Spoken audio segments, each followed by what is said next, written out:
اعوذ باللہ من الشیطان الرجیم بسم اللہ الرحمن الرحیم۔ عزیز طلبہ اور معزز سامعین، السلام علیکم ورحمۃ اللہ وبرکاتہ۔ آج کا ہمارا موضوع ہے شان الوہیت اور ربوبیت میں کار فرما رحمت۔ اللہ تبارک و تعالی کی صفات رحمت کو ظاہر کرنے کے لیے اسماء، افعال اور ان کے فضل و رحمت کا بیان قرآن مجید میں کم و بیش 300 آیات کریمہ میں آیا ہے۔ اسلام کے دین رحمت و شفقت اور دین امن و محبت ہونے کے تصور کو اللہ رب العزت کی شان الوہیت و ربوبیت کی روشنی میں بھی سمجھا جا سکتا ہے، جیسا کہ اللہ رب العزت نے ارشاد فرمایا الحمدللہ رب العالمین، یعنی سب تعریفیں اللہ ہی کے لیے ہیں جو تمام جہانوں کی پرورش فرمانے والا ہے۔ اس آیت کریمہ میں لفظ اللہ سے اللہ رب العزت کی شان الوہیت اور لفظ رب سے شان ربوبیت کو واضح کیا جا رہا ہے۔ شان الوہیت کے اندر جو رحمت کا معنی اور مفہوم پایا جاتا ہے وہ کچھ اس طرح سے ہے کہ اللہ رب العزت کی شان الوہیت کے ذریعے تصور رحمت کو سمجھنے کے لیے سب سے پہلے آیت مبارکہ میں مذکور لفظ اللہ کے معنی اور مفہوم پر غور کرنا ہوگا۔ لفظ اللہ کے بارے میں علماء و محققین اور ائمہ لغت کے دو بنیادی قول ہیں۔ ایک امام شافعی، امام الحرمین الجوینی، امام غزالی اور کئی دیگر ائمہ نے کہا ہے کہ لفظ اللہ غیر مشتق ہے، یہ اسم علم ہے، یہ کسی مادہ سے نہیں نکلا، لغوی طور پر اس کی ساخت اول وقت سے بطور اسم علم بنائی گئی ہے، یہ نہ کسی سے نکلا ہے اور نہ ہی اس سے کسی لفظ کا اشتقاق ہوا ہے۔ ائمہ لغت، ائمہ تفسیر کا دوسرا نقطہ یا دوسرا نظریہ یہ ہے کہ لفظ اللہ اس میں مشتق ہے۔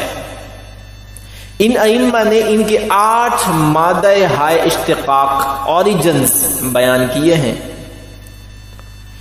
جن کے ذریعے لفظ اللہ کے لغوی مفاہیم کو ہم اس لیکچر میں دیکھیں گے۔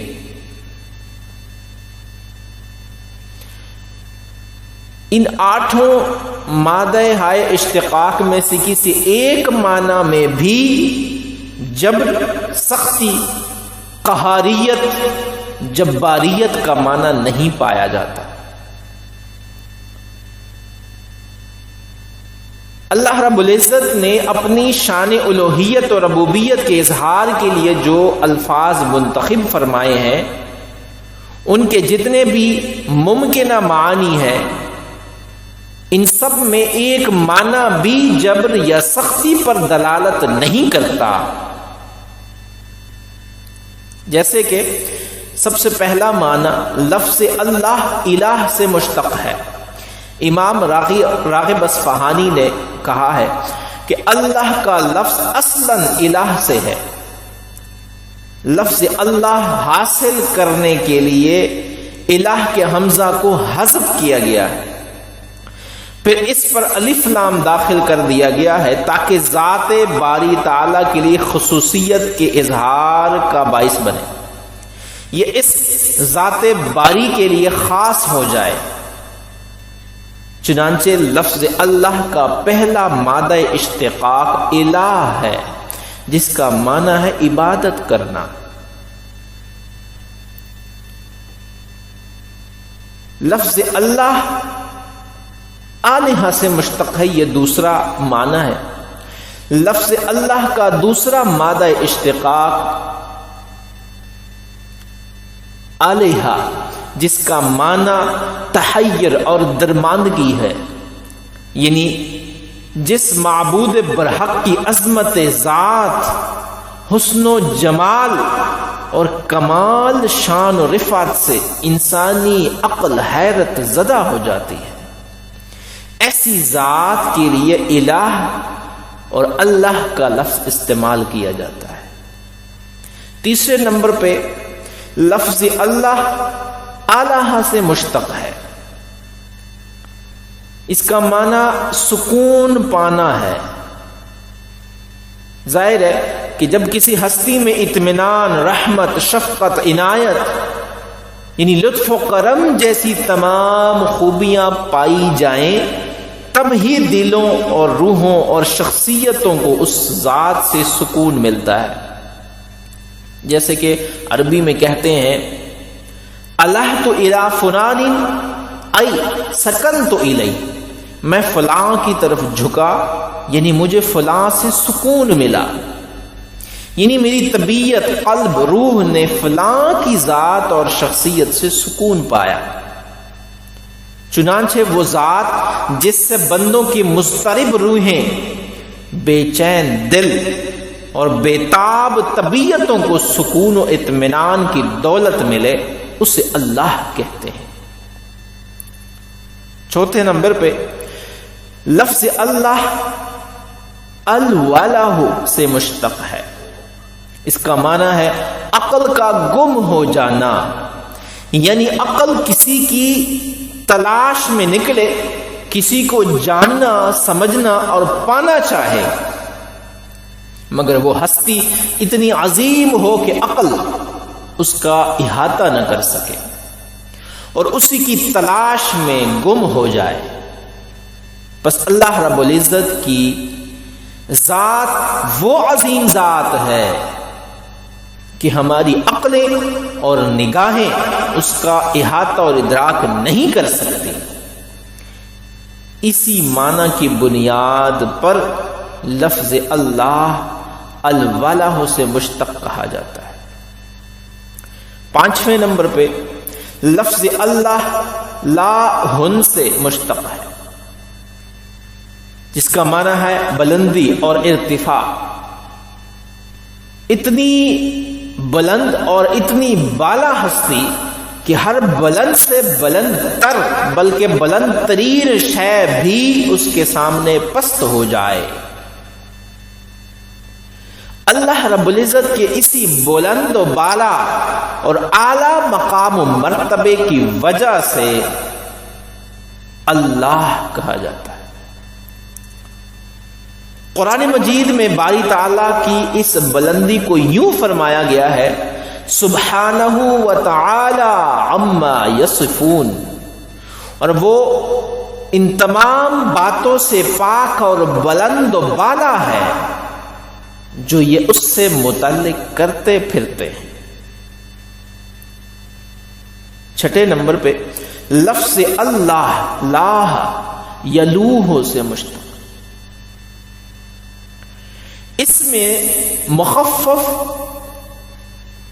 مخفی ہونے کا معنی پایا جاتا ہے۔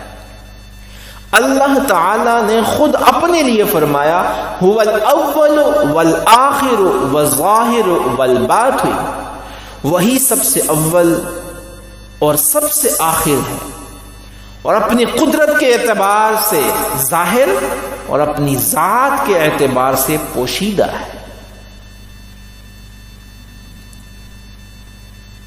وہ اس طرح ظاہر ہے کہ اپنی صفات سے عیاں ہوتا ہے، مگر اس کی ذات مخفی ہے۔ اس کے کمالات، عنایات اور صفات و افعال اتنے ظاہر ہیں کہ اس کی ذات شدت ظہور کے باعث آنکھوں سے نہا ہے۔ وہ اپنے مظاہر کے آئینے میں انسانوں سے اتنا قریب ہے کہ انتہائی قرب کے باعث نظروں سے پوشیدہ ہے، کیونکہ جو آنکھوں کے بہت قریب ہو اور آنکھوں کے بالکل اوپر آ جائے وہ بھی دکھائی نہیں دیتا، اور آنکھوں کی حس بھی اس قابل نہیں کہ اس کا ادراک کر سکے یا اسے دیکھ سکے۔ بس اللہ رب العزت کی ذات کے مخفی ہونے کے بنا پر لفظ اللہ کو لا یلوہ سے مشتق مانا جاتا ہے۔ 7ویں نمبر پہ لفظ اللہ الہ سے مشتق ہے۔ لفظ اللہ کا 7واں مادہ اشتقاق الہ ہے، اس میں جھکنے، راغب ہونے اور رجوع کرنے کا معنی پایا جاتا ہے، یعنی وہ ذات جس کی طرف طبیعتیں، دل، روحیں رجوع کرتی ہیں۔ روحیں اور طبیعتیں وہیں راغب ہوتی ہیں نا جہاں سے انسان سکون، امن اور اطمینان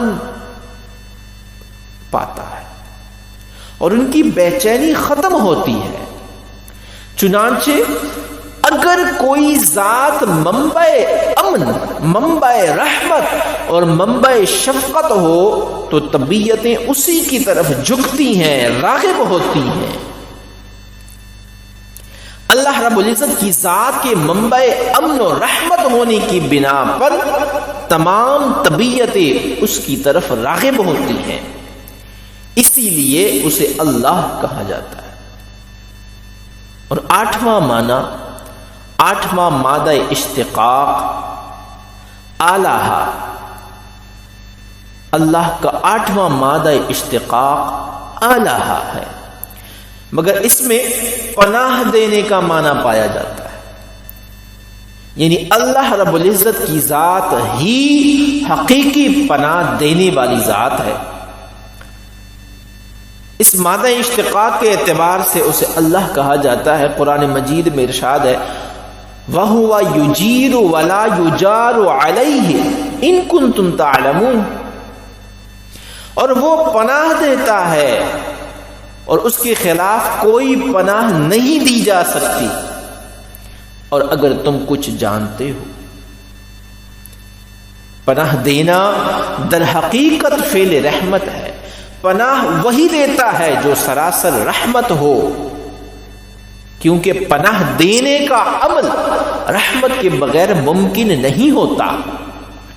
ایک خوف زدہ شخص کو پناہ دینے کا مطلب اسے اپنے دامن رحمت میں لے کر امن و سکون عطا کرنا اور اضطراب و بے چینی سے محفوظ کر دینا ہے۔